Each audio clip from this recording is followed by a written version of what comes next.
Hello, everyone, and we're live. This session we'll be having really happy to be having Anna, Maria, and also Rustam.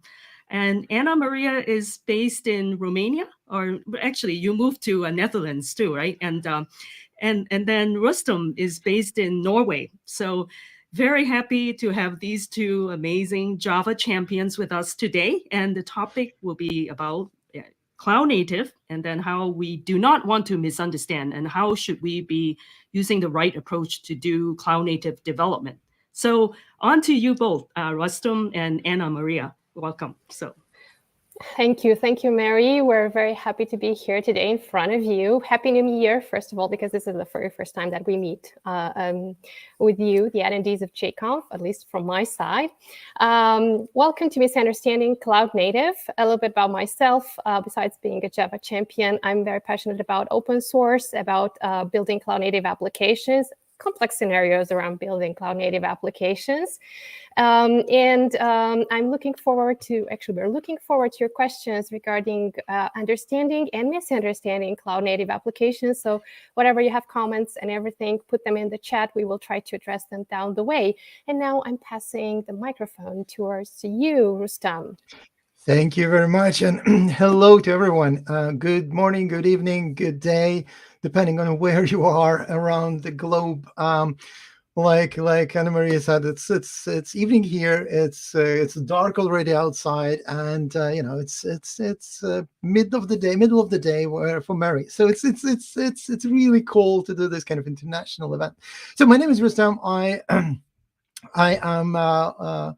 Like already been said, I'm based, live and work here in Oslo, Norway. I am a Java champion as well. I'm also a Google developer expert for cloud, and I'm a chief engineer at a company called Computas. So this is kind of very, very short introduction about myself. And well, last but not least, it's a great pleasure to have you all with us today. And let's talk about misunderstanding cloud native. All right. So I kind of would like to start with this very short, I don't know, you can call it disclaimer probably. I would like to start with that the short answer to universal answer probably to everything that will be, to most of the things that we'll be talking about is, you can probably guess what it is. I'll add a little bit of dramatic pause there for you to guess what it is. So, well, it depends because the thing, we're going to be mentioning some misunderstandings, some misconceptions when it comes to cloud, but it will be depending on your situation. It will be depending on the problem at hand and how you solve it and everything. So this is kind of not very precise answer to a lot of things that we'll be talking about, and probably not the answer that you want to hear either. But we'll try to explain and try to give you some pointers and ideas, things you can put into an equation to decide whether to do one way or the other way, and so on and so on. A slightly more serious kind of disclaimer is that it kind of continuing the same thought in the same direction is that, well, every decision has some pros and cons. It can be quantitative, qualitative pros and cons. It can be both. It can be one of them. It can be neither of them. So any decision you really make will have some kind of thing. So it's up to you to decide how to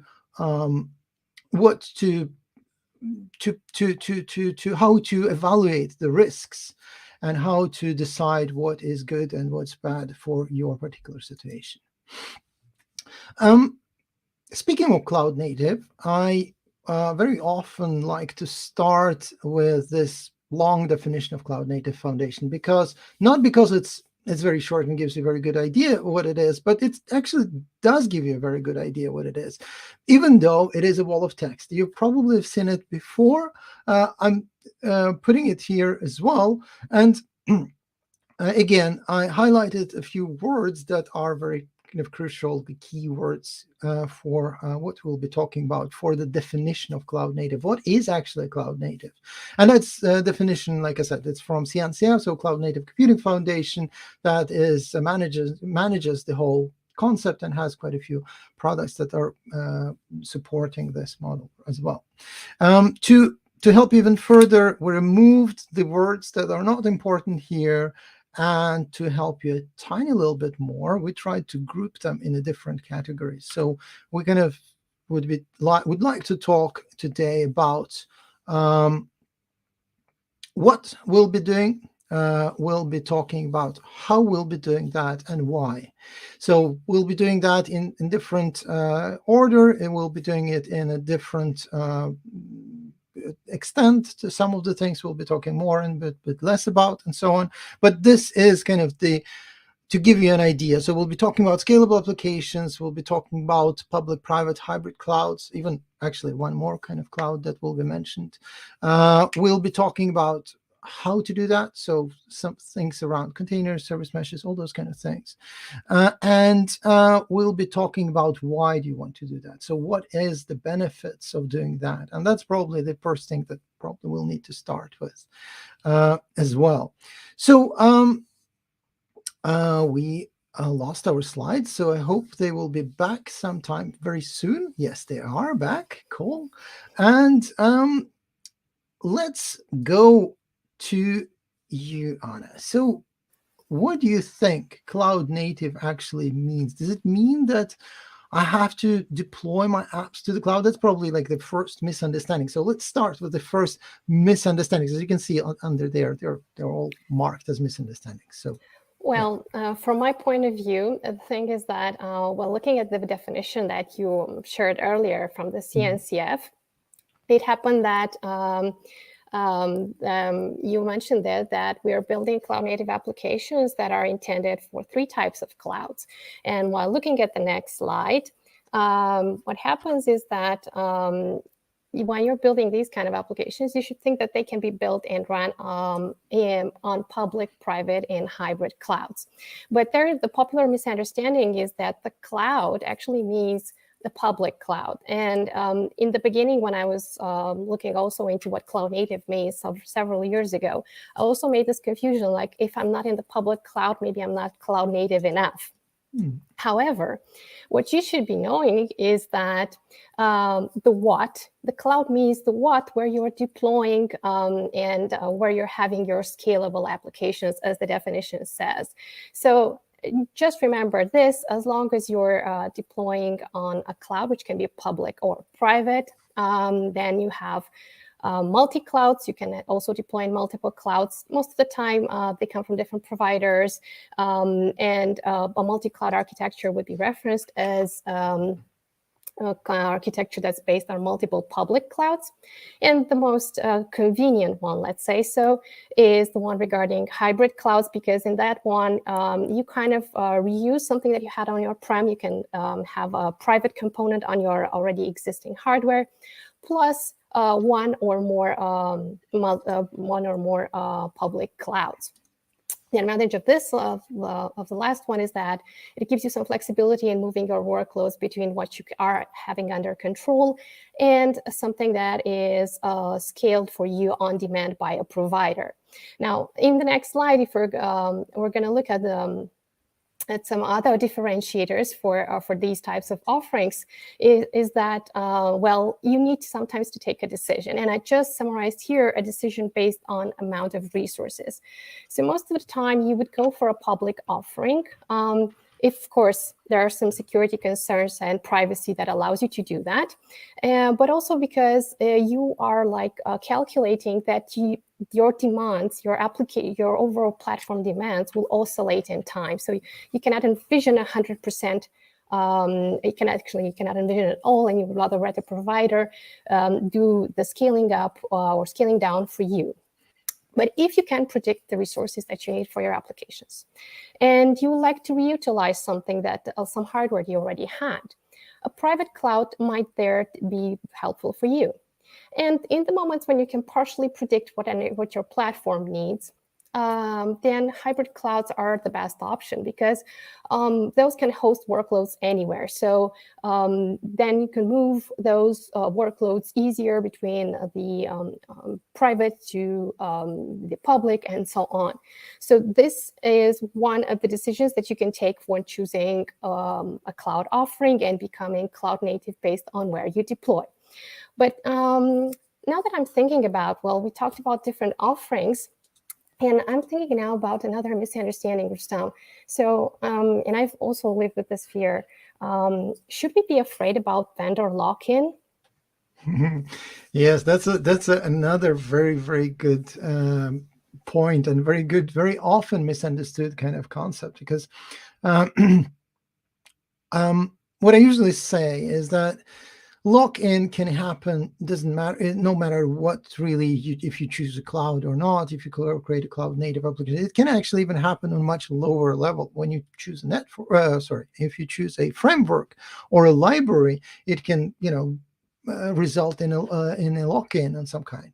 And here we really need to evaluate the pros and cons, because it's all of this kind of things is that, it will depend on the vendor, and it will depend on the product that we'll be using. So kind of the example that I use sometimes is that, if you're using something based on open standards, but managed by somebody else, that is probably much more fine, much more okay than using a super unicorn solution offered only by a specific provider or distributor or whatever that might be. It can be framework, can be cloud, can be something else.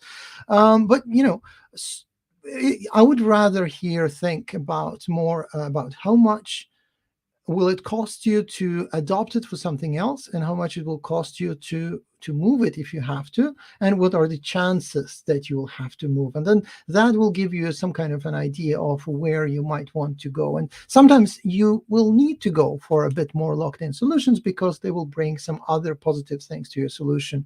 Like, I don't know, it can be different, various, depending on what you're using and everything. But this is something that you need to think about. Lock-in is sometimes being addressed by really wrong ways, saying that, oh, well, we'll just put everything on VMs and then we'll just manage everything ourselves. But then, it will be more work to do. It will be less, optimized.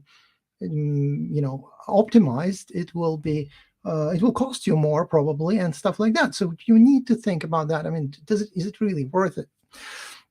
So checking if it's using open standards and based on open software, and that it's easy to export and move data, that's probably one of the best ways of thinking about that. And and it's all about evaluating risks. Yeah, like I said. So you put all those things into the equation that you will use to evaluate your risks for your project, for that particular project, and that will give you an idea what it is and what it is not, and how you should do things. All right. Let's talk a little bit more about yet another misconception. So this thing called lift and shift, this thing people talk about, lift and shift a lot, and mention that, and also further development. How would you go from lift and shift and move on? So back to you, Anna. What do you say about that? Well, let's start with lift and shift. So for lift and shift, I think this was the first technique that we tried as developers, or that we looked into as developers, because we were thinking of containerizing what we already have, like reuse what we already have. We spend a lot of time developing good applications, sometimes across many years, and it's becoming a little bit difficult to give up on those. And this is one of the big misunderstandings with lift and shift, is that you can containerize any app and then you get a modernized architecture. However, lifting and shifting represents actually rehosting something you already built. And sometimes maybe you just touch a bit the application architecture, but the overall technique is intended for you to modernize minimally what you have. It's the first step that you want to think about when you're modernizing. But it also gives you some time, to prepare a better architecture. And looking at better options, like for the future or after you have tried lifting and shifting, you can also look into what lifting and shifting means for you. So how do you do that? So first of all, and when you want to plan something, you have to, of course, analyze what you already had. You analyze source code or any of the existing artifacts that your platform was working with, right? Then you need to plan and estimate how much work this lifting and shifting will be. You kind of need to do that, even a high-level estimate. You can use tools, by the way, that have these kind of built-in tools for migration paths, and they're very helpful. And when you get a migration path done by a tool, it's easy to identify those migration issues and evaluate some solutions. You can, of course, go and containerize existing application components while keeping some data and other integration parties on legacy. And typically, you would do this lifting and shifting on a platform as a service. So this is what you would typically see when approaching this technique. But moreover, if you want more, what happens is that you can have further developments, and that comes with two flavors. The first one is boosting your existing application layer with a new one. What it means to do that means that to wrap the existing legacy app that you already had with an API, for example.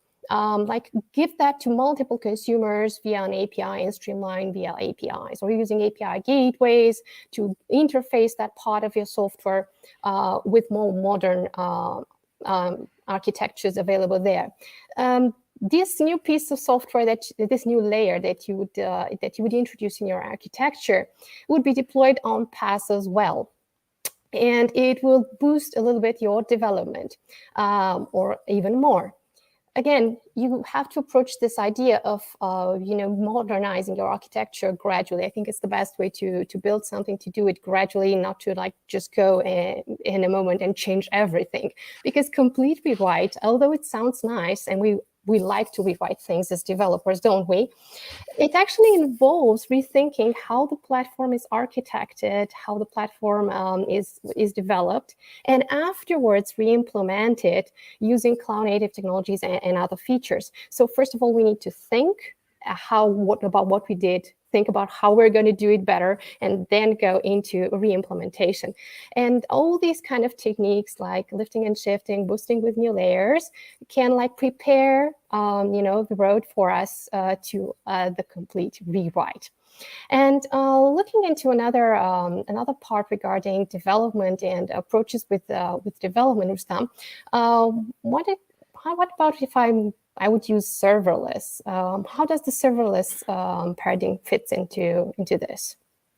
I know that's also a very good question. And actually, just before I go to serverless, I kind of want to build up on what you said. It's actually a really very good point that you made there, is that it's kind of, there is a lot of next steps with lift and shift, and think of it as a kind of, you can think of it as a kind of a strangler pattern, part of a strangler pattern thing, right? So sometimes you just want to move things as they are without touching them because you don't have time, you're rewriting something else, and then you can actually port them to near, to have them near all the other applications that can be on public cloud, it can be on-prem, it can be wherever you want, but you just lift and shift them there and just let them there be for now, buying yourself a little bit more time, and then you can actually rewrite things gradually. And then, when you do that, then it's a very good idea of thinking of serverless. And then it's we had during the previous talk that I had a couple of days ago, we had actually quite a bit of discussion. What is serverless?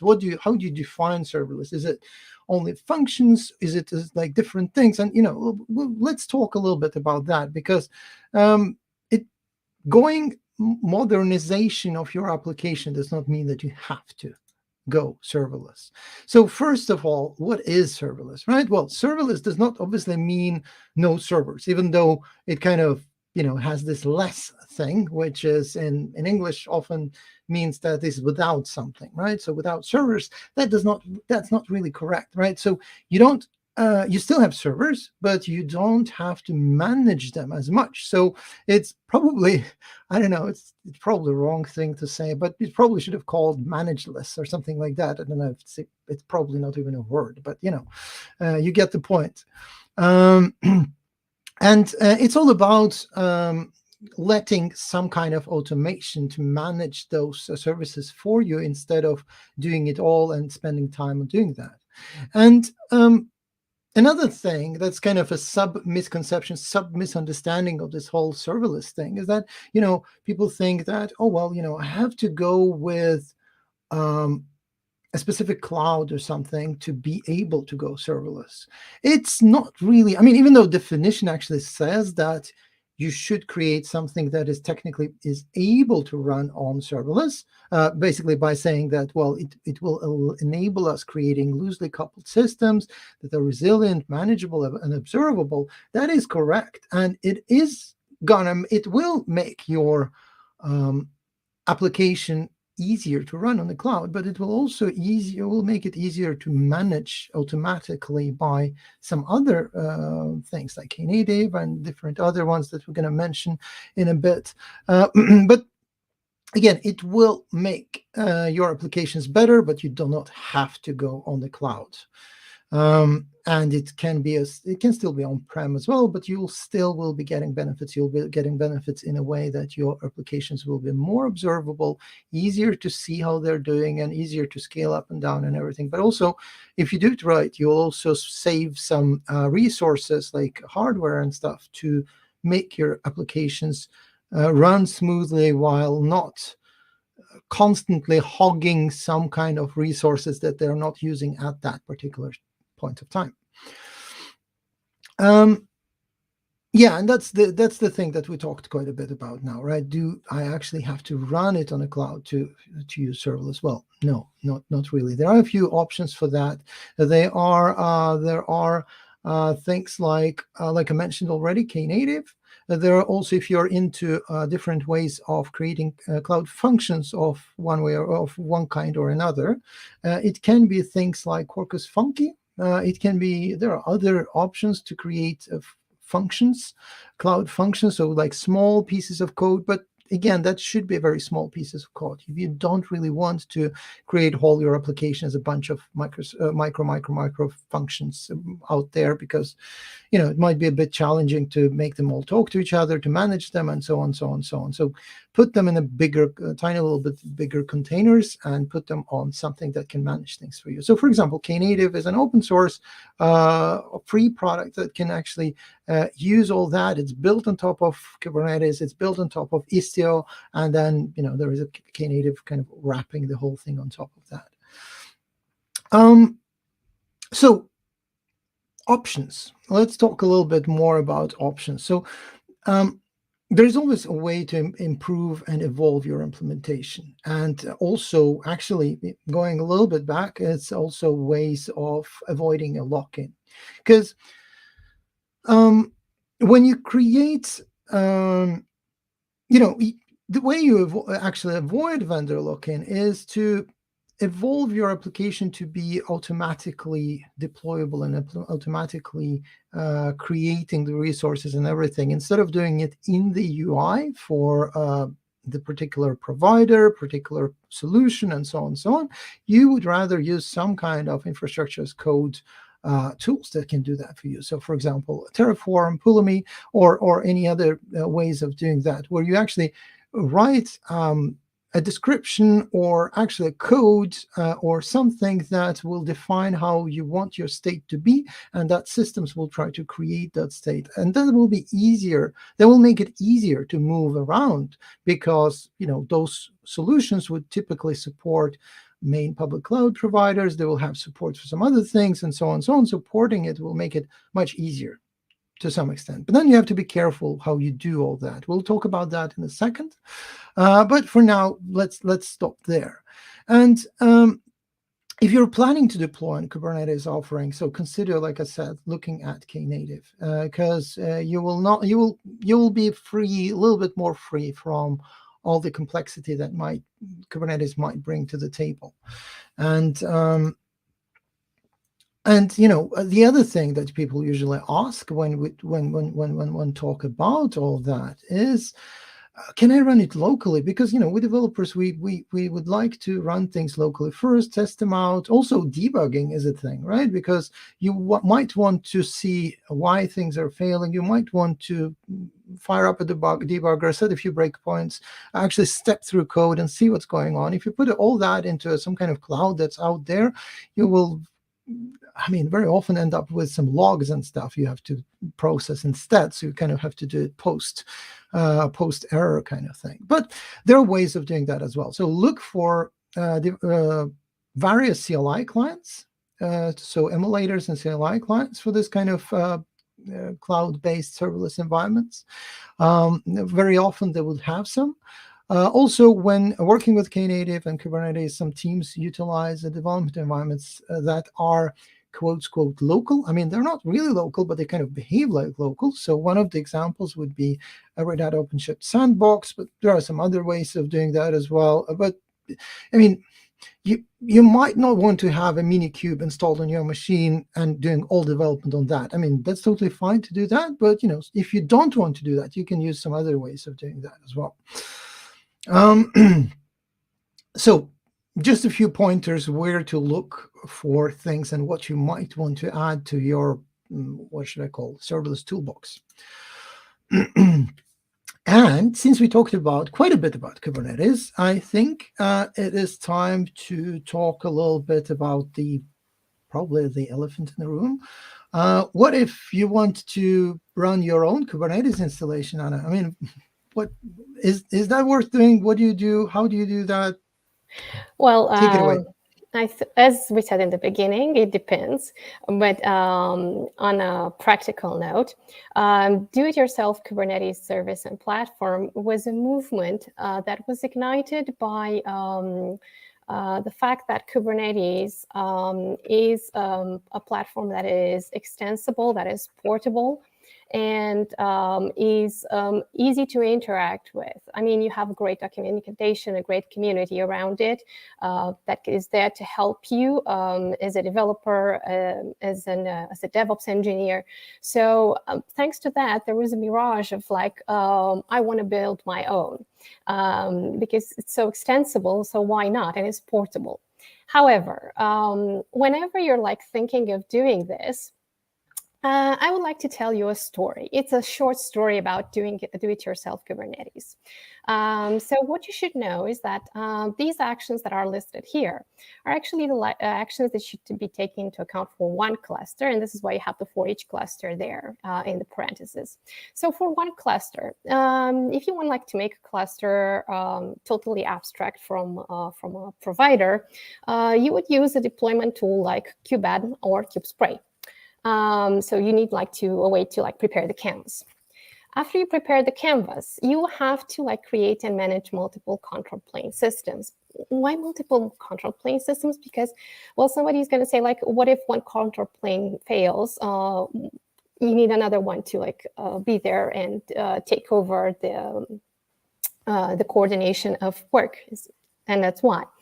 And then when it comes to making control planes, we need to look into etcd. So what etcd is the key value database of Kubernetes, let's say database of Kubernetes, or actually information regarding your resources, history of your deployments, and so on are persisted to a certain extent. And whenever a new version of Kubernetes, for example, is being released, what you typically should do if you are managing this, you should back up and restore this etcd. And if you're going to go into the documentation and look over it, it's not something that you would like to do very often for multiple clusters. Moreover than this, you should configure this for high availability as well. So you need a cluster of etcds. If I haven't convinced you yet, that is very fun to have a do-it-yourself Kubernetes version. You should also think about managing certificates and secrets because, of course, you have to think about security as well. The platform is extensible and integrates with a lot of options to do that, but you have to choose one. And then, well, sometimes you need to configure an external load balancer to communicate with the API server that exists in Kubernetes because, well, you kind of need access from external to the inside of your cluster. And last but not least, something that I am an expert, actually not, just joking here. This is my Achilles heel, by the way, not admitting at a conference. Network policies. So network policies is something that it takes me an awful amount of time to do them if somebody puts me to do them from scratch. Ingress and egress I can manage, but the idea of network policies and complicate them over time, it's something that has always been hard for me as a developer. So whenever you're like thinking of embracing this approach, think about this and think about of your colleagues and how many of you can handle this for the amount of clusters you plan to build. I'm not saying it's a bad practice. It's just something that you need to take into account and put in balance if you really want to do this on the long term. It gives you control, which is true. But on the other hand, it takes time and it takes patience to refine these kind of things and to make them automated. Because, well, guess what? Remember the definition that we had in the beginning about automation? Well, you have to combine all those with robust automation, because you need to allow the engineers to make changes frequently and predictably with a minimal impact on, meaning no downtime. And I can share with you later, actually in the chat, I can share with you a site about stories of with Kubernetes that are not so successful, or actually no, lessons learned with Kubernetes. I'm sorry for the mistake. Lessons learned with Kubernetes, not because not often. It's actually lessons learned that people like to contribute with that we can learn from. So if you want to do it, go to the lessons learned. And you will always learn something nice and good from the Lessons Learned website. Is definitely a great resource to have over there. So those being said about do-it-yourself Kubernetes platform, the common misunderstanding is that you always need a Kubernetes cluster. Now, this depends on your use case. But if you're like thinking at a very, very, very large scale, to that entire enterprise architecture of a company, for example, you might need Kubernetes for certain parts of it. But for others, you can also use software as a service. You can also have other architectures. So at the bigger scale, the modern architecture means combining different sorts of architectures, not just one. It's actually multiple that serves the end users the best. That's the end overall goal. You are building things that serve the end users best, and not secondly, but concomitantly, it has to also serve your colleagues best and yourself best, like to still love the job that you're doing and not regret that you went down this road with the decision.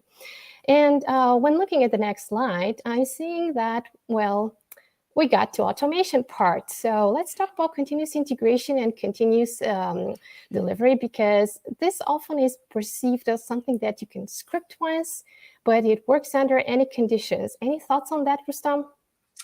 Yes, a lot of them. I'll try to kind of control myself now and not talk about that for an hour, but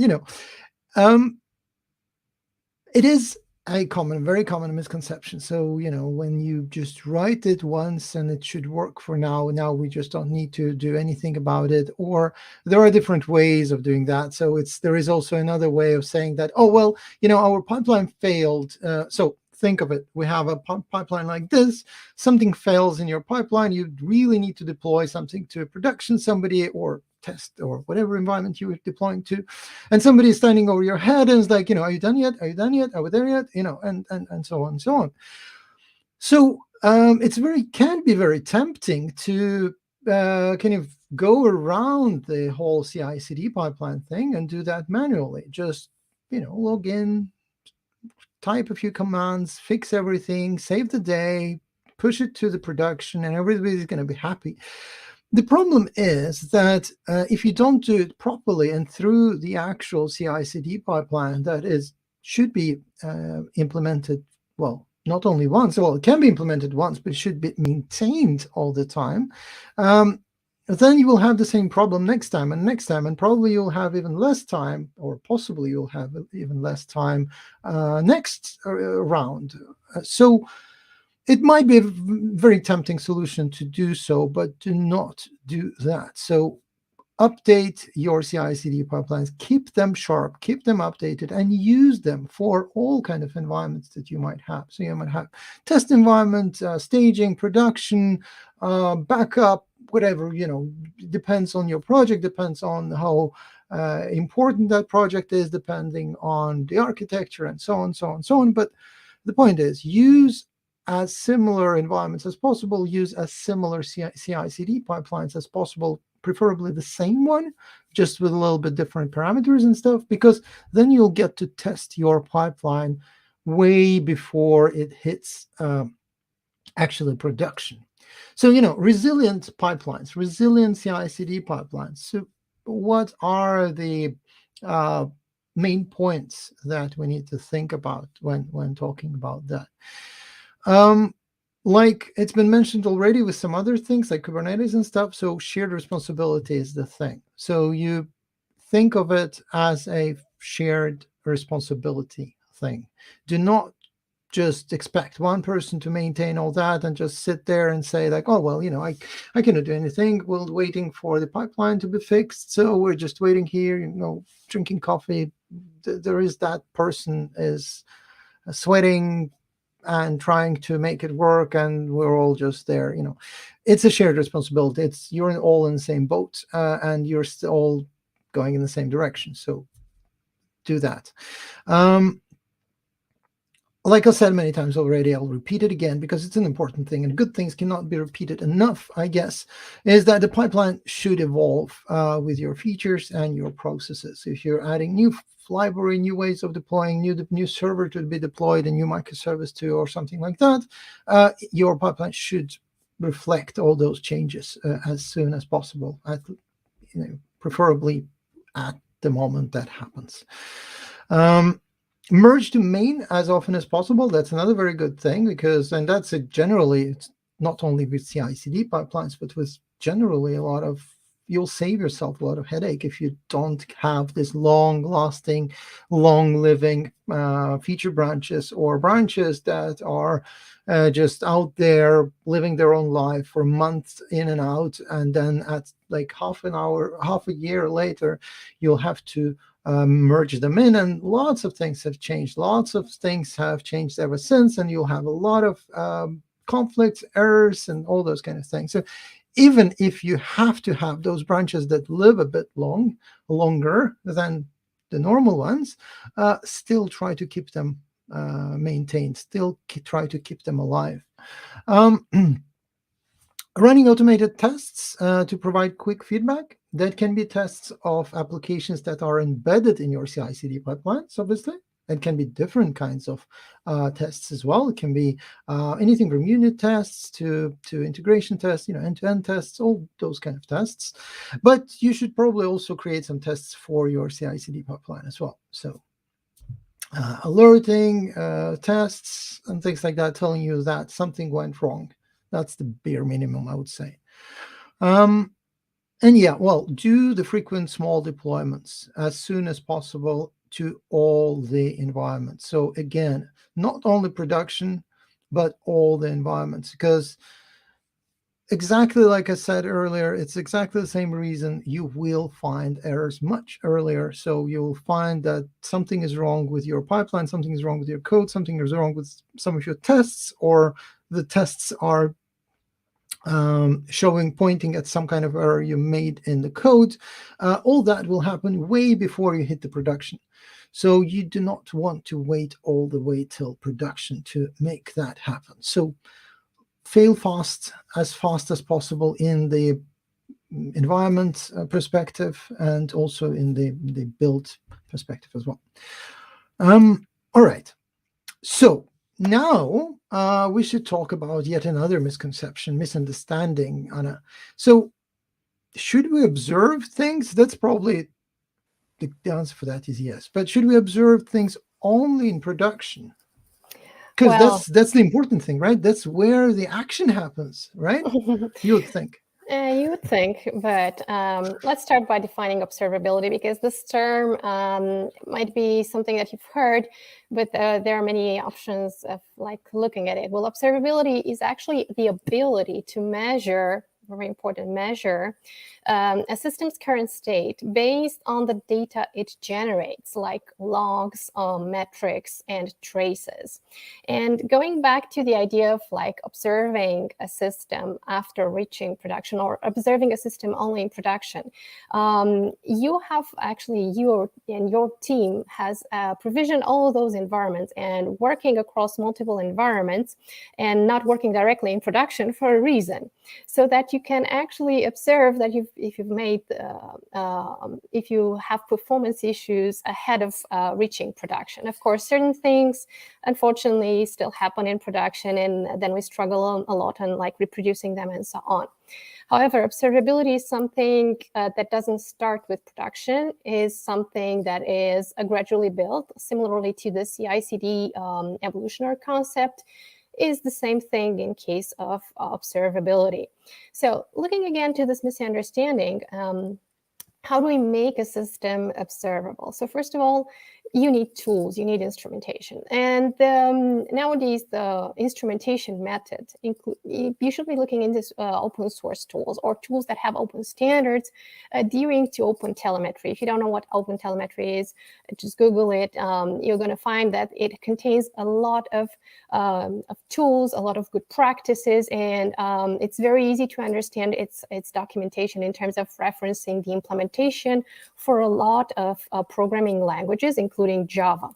And once you're like finding such tools to help you into aligning to OpenTelemetry, what you should collect?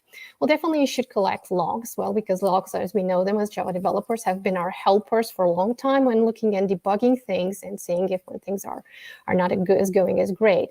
However, we should also look into collecting metrics that show us the duration of requests, and not just the duration of one request, looking at averages at certain interval of times, and something that can help us into further visualizing what happened to our endpoints. Since the application architecture has evolved from monolithic to distributed, things do not happen only at one application level. So most of the time when a user is going to, let's say, a browser and is issuing a request to a platform that is built on multiple microservices, that request is traveling and it gets information from multiple microservices, right? It gets completed until it gets served to the user with a response. And you should be able to trace where that request has been. And although you sometimes be happy that, well, it's successful, you got a response, all good, the idea is to look into how performant that request was, because not just delivering an answer is important, but also how great that was delivered. And since we talked about production, there's the last measure that you can collect. Typically, you do that in production, but you can also have like some set of pre-testing with users' feedback regarding the features you implemented. Because although you might develop the nicest features, the most performant features, as long as your users find it difficult to use that particular feature, you will not be seeing a lot of engagement. And of course, as beautiful as it sounds like to make great systems, performance systems from software point of view, all these serve to a greater purpose, to help some humans do some work at some point in time and achieve some goals with those systems. We're rarely, as developers, building systems just for the sake of building them and never touching them again. Even POCs, for example, they serve for the purpose of learning something from them. So collect user feedback whenever is possible, so that you can have a good way of observing your system from inside and also from the outside, and correlate these two, so that you actually know how performant is what you're building. And Like Can I looking can at, I can I come can I just jump in with a tiny little comment, because it's this user feedback thing made me think of something, because it's like one way is you can always ask, how we're doing, or create logs and everything, but there are some other ways of doing that as well, which a serverless or even just cloud native applications make it much easier. So you can do like gradual deployments, updates, so you can upgrade, reroute some tiny little bit of traffic to your new services and test them that way and see how users react.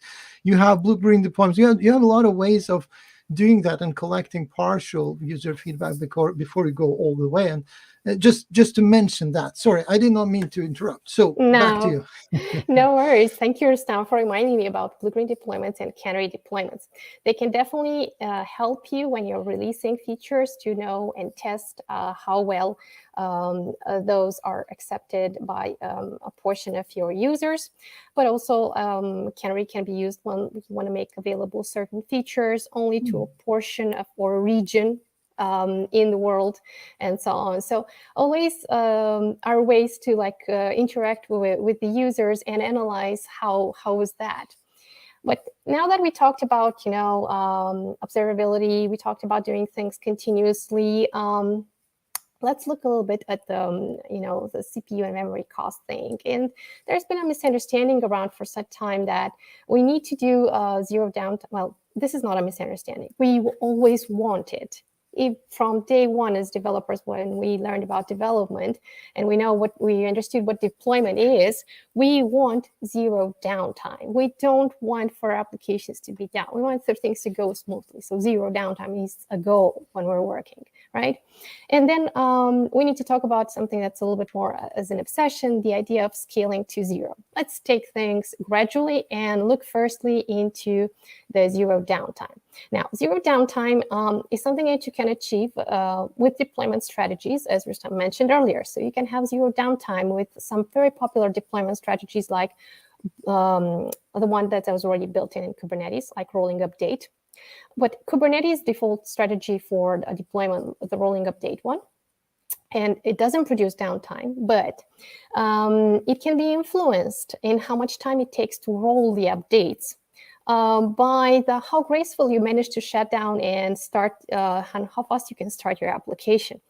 It sometimes depends on the size of a container image, because if you're building some container image of several gigabytes, I don't know, it can happen. It's microservice, but nobody said how micro, and it's better not to define how micro is a microservice. But that also, if the size of a container also influences how fast you're going to have that rollout there. You can compile to native and have a smaller container image. And luckily nowadays, as Java developers, we have this option of compiling to native. And sometimes, well, the health prop customization can kind of get in our way because maybe we didn't look at how we should configure them and fine-tune them. But even more about deployment strategies, zero downtime can be achieved with blue-green deployments. Now, blue-green deployments, in those you can route your traffic to the respective deployment that you want to get to, is a very nice way of you doing things. And the only downside that some folks see is that you have to maintain two deployments that probably cost a little bit on running them until you make the switch in the routing. Moreover, on the deployment strategies, the canary deployments as well are an efficient strategy when it comes to just routing traffic and not doing the deployment and waiting things all the time. So always balance the things when you're trying to achieve these zero downtime. And remember that there is no such thing as perfect strategy for everything. There is one that works with every scenario, so balance them. Now that we talked about zero downtime, let's jump to the last topic, like scaling to zero. Scaling to zero is actually something coming from serverless that Rustam has mentioned earlier. But scaling to zero has become a little bit of an obsession in the cloud native world and also about Kubernetes because, well, it was seen as possible in serverless, and why not do it in other areas as well? And why not for containers? Because people probably see that containers consume CPU and memory, that sometimes maybe they're not used and they still are there and they're rarely used, but they're still up there. They're still consumed. They still need resources. And again, scaling to zero. Actually, if you want to scale well, I think that would be the idea. Again, look at the size of your container image. Compiling to native is, again, a solution in this case. But try to optimize also the container resource limits and requests before, just going with the defaults and be happy, like, hey, I deployed, I'm very happy. And then, but if you want even more, and if you want to achieve even the scale to zero, why not use something that has scale to zero built in it, like Knative? So you can use the Knative service configuration to scale to zero if you really want that. And you can also use Knative, but also improve your auto-scaling conditions. So try to reevaluate how you auto-scale, how downscaling is happening. And then choose if you really want to scale to zero. And also something I want to mention to you is that the idea of resources or entire microservice not being used is something that, from my point of view, it seems a little bit never happening, because a platform typically has more than one user and hopefully has more than one user. But again, now you have the options on how to scale to zero correctly and what you should optimize. And those being said, folks, we're looking forward to answering the comments and actually to answer the questions and see your comments in the chat. And we invite you all to see and to tell us even more misunderstandings about going cloud native.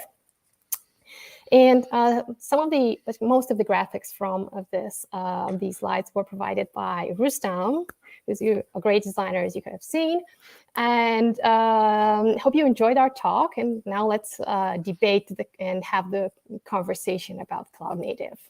I have one tiny little thing to say about this scaling to zero and everything. There is also something called probably we should mention the state. So stateful, stateless containers and all those kind of things that you need to think about when you scale to zero, because if you scale to zero, you basically turn off that machine.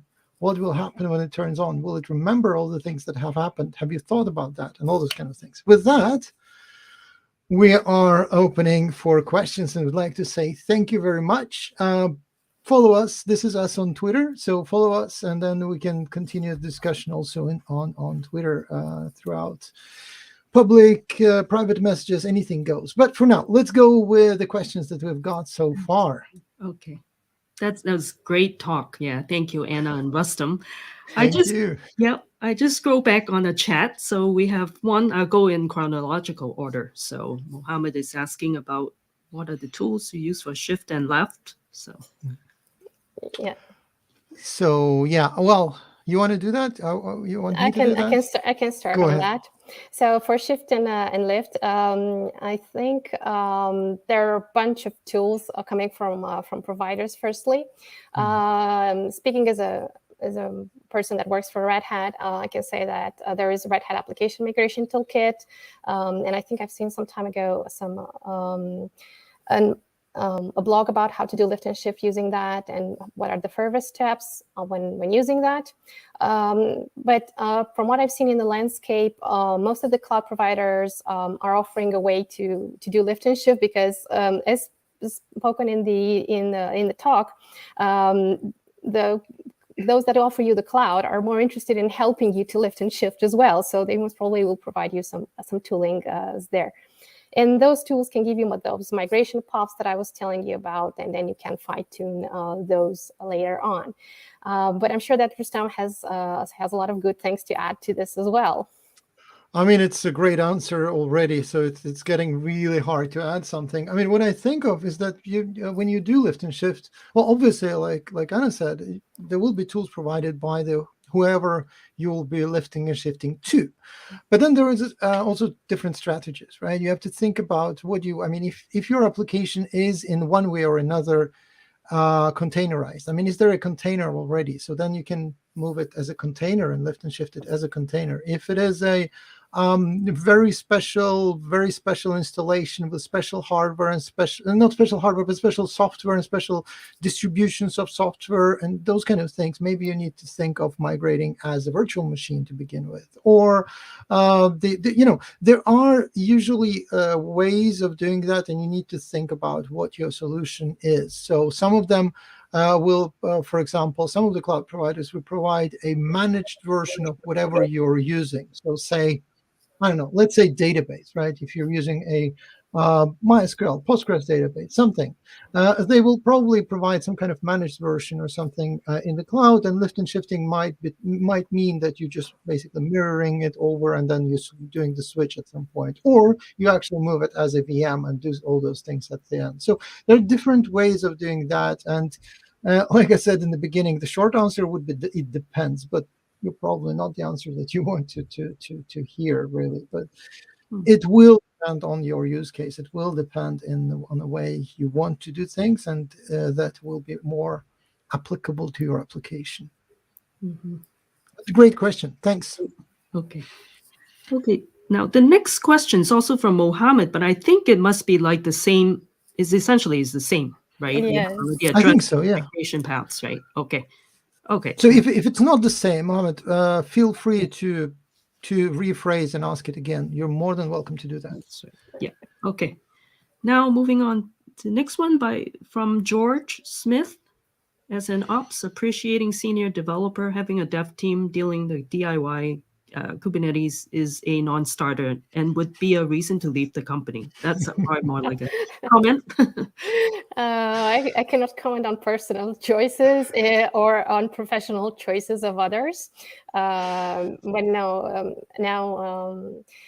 I think that do-it-yourself Kubernetes is nowadays way rare encounter, because there are so many lessons learned.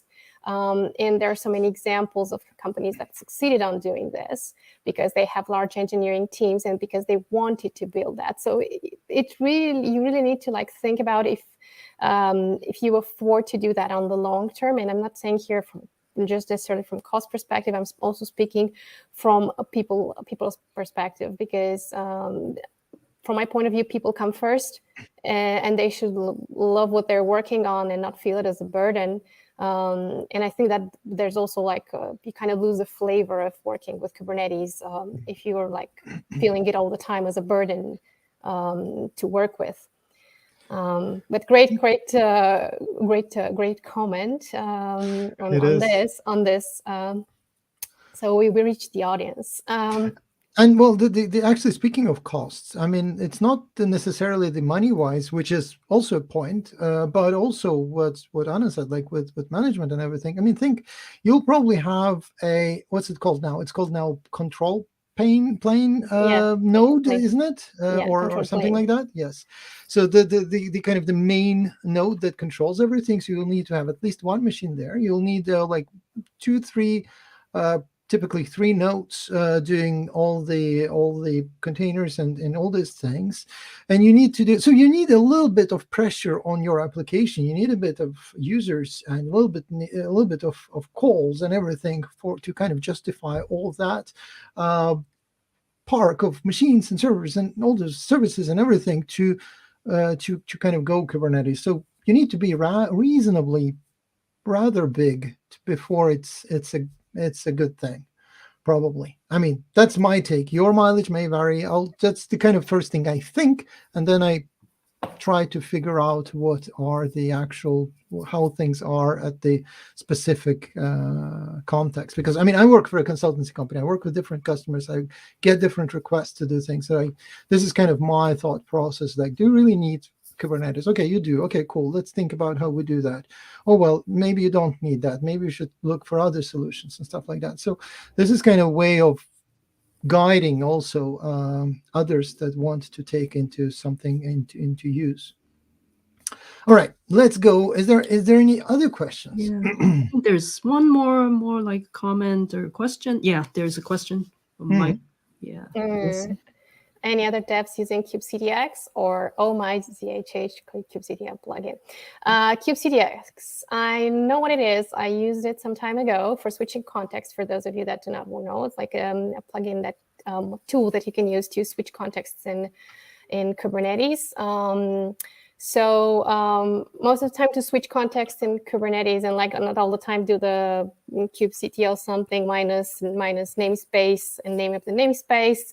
You would use a way to like set the current context to a specific namespace, and all the time use that. But that's a little bit longer command, and kubectx as a tool can help you with that. Now, it's up to you as a developer if you want to use that or not. Some might say it's another CLI, so I should remember this as well. But is an option if you don't like to do the kubectl configuration of the current context all the time. I know that probably this is going to come as a shock, but I prefer setting the current context with kubectl, probably because down the years I've learned it to do it by heart. But that's another topic. OhmyZSH, I haven't looked into it. But I will look into it. Thank you for the suggestion.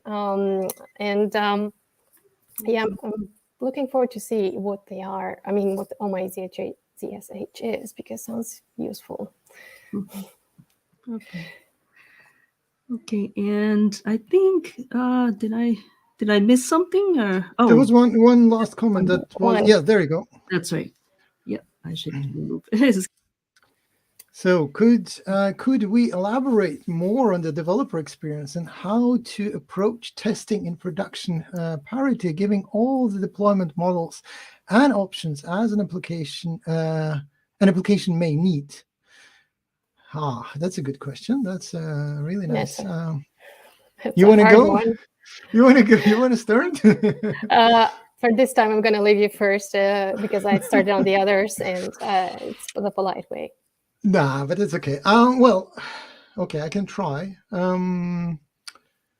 So approach testing in a production parity, giving deployment models and options. Well, the thing is, I have to think. I mean, it's a really good question. It's kind of a big question as well. So kind of a broad question. So the thing is, if I understand that correctly, so basically you're asking how to do testing as in the best way possible all the way through the life cycle of an application, right? Mm-hmm. And the good way is to do as much testing as possible as early as possible. So I mean, there is also kind of more, I don't want to say extreme, but like, very kind of early stages where you do like test-driven development, when you write tests before you write code and all those things. But you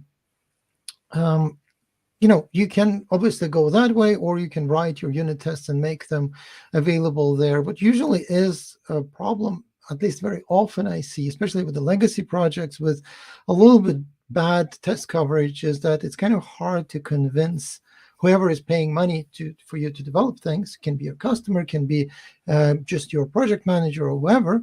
It can be very difficult to convince them to actually spend the development time to actually write more tests, to do more things.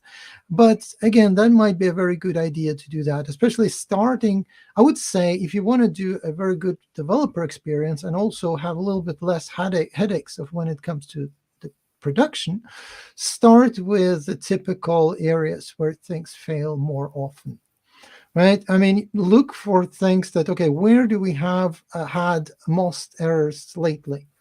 At the deployment, in the production, what are my top 10 errors or stack traces in the production logs or in development logs? Again, don't look only at production, right? Start early. Start like, okay, we developed this feature, we checked it out into the development environment, and we see this new newcomer to top 10 list of errors. So what do we have to do about that?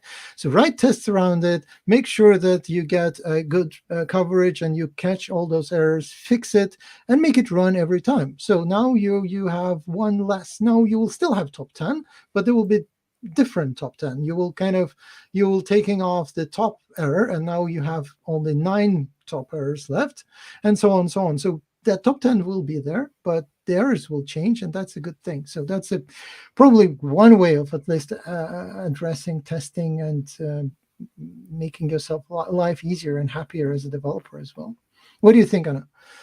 Well, when I saw that thing, when I saw the part with the developer experience and how to push testing, it reminded me about the times and how I was thinking about this and when I was thinking like this when working for client applications, so kind of platforms, to be honest. The way that I started to think on development is, how would I develop this component, this architecture component, like, to name it like this, not call it microservice all the time, but say this architecture component. How can this be ideally deployed independently so that others do not wait for me or for my feature done on this one to be picked up and collected? Then think about how a machine would think about that. Also take into consideration that in the end, all the pipelines and all the tools we have there are machines, and how the machines will think about that. And then there was also the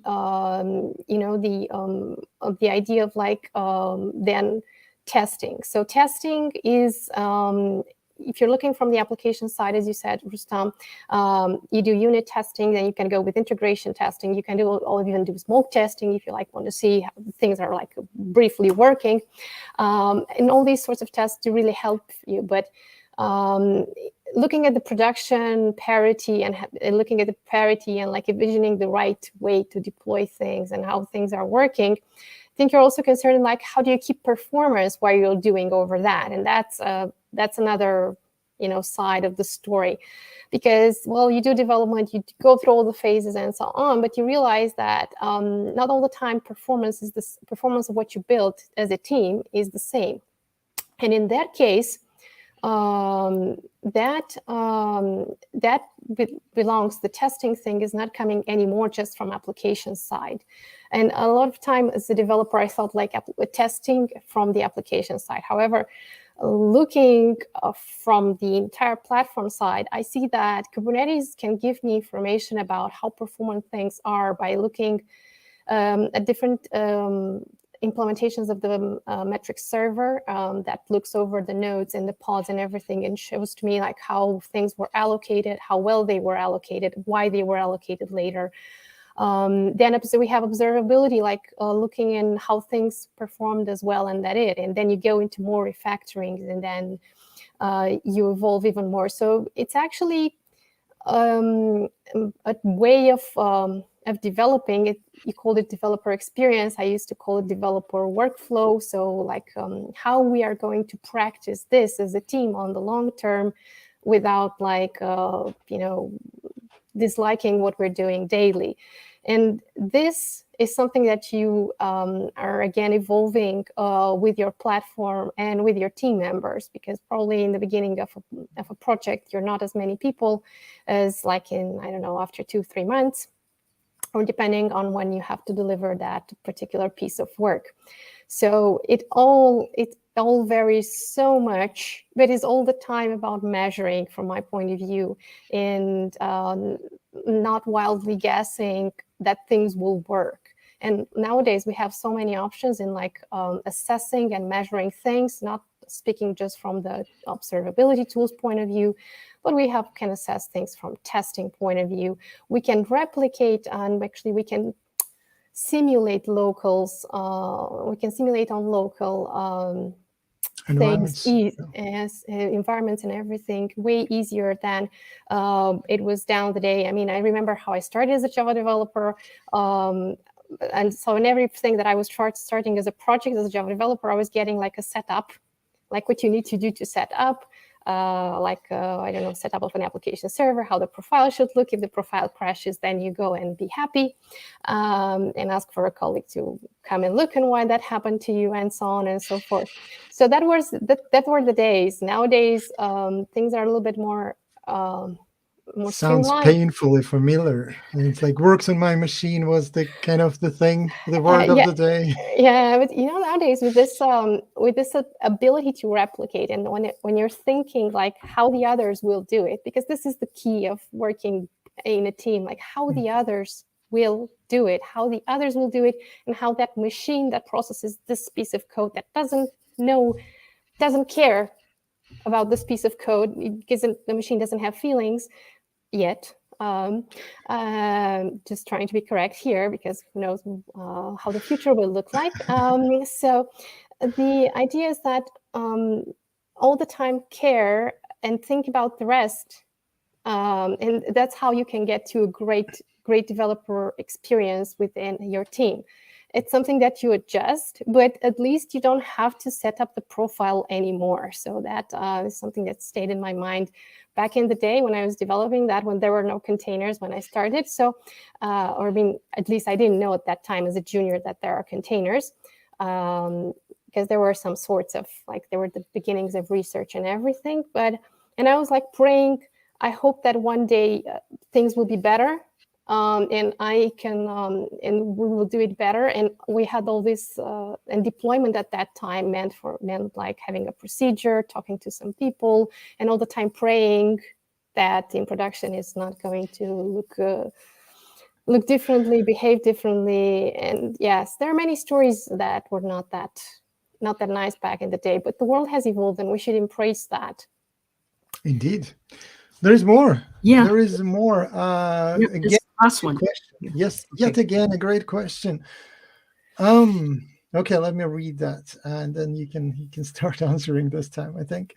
What are the good practices to reduce configuration gap between target deployment environments of dev, staging, production, and all the other ones? So yeah, from application point of view, this is a way that I've thought about application point of view for some time as a developer. Since we're microservice and isolation and everything, we can think okay, the configuration that is in the environment is coming from the environment. It will be there. Me as an application, I just want to be happy and run. This is how you think at the application level, right? Mm-hmm. But if you're thinking directly to the deployment environment and how that can be tailored so that there's no problem with what you're deploying, now that thing gives into the equation what I was saying earlier, looking at the metrics and looking actually to the infrastructure metrics when you're running that thing. And you can do that by looking at dev. Probably on dev, you're not going to experience a lot of load on your application, because that's you and some folks that are trying some new features. Or there are some tools that are just doing some minimal testing there. But if you're moving to staging, and if you're having other environments to be on, you can actually go and do some load testing. And you can try to do even the most minimalistic load testing in the world. There are command line tools nowadays that do that. I'm not saying those are the best.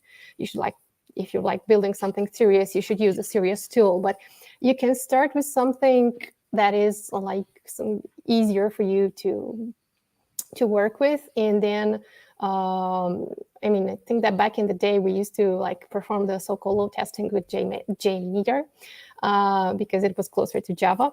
But nowadays there's a diversity of tools that you can start this load, and you can observe under load how those endpoints are behaving, and based on that, on the behavior of the endpoint at the application level, and also what you get from the platform itself, Kubernetes, if that's the case, you can assess hey, I need to fine tune some resources. Yet again,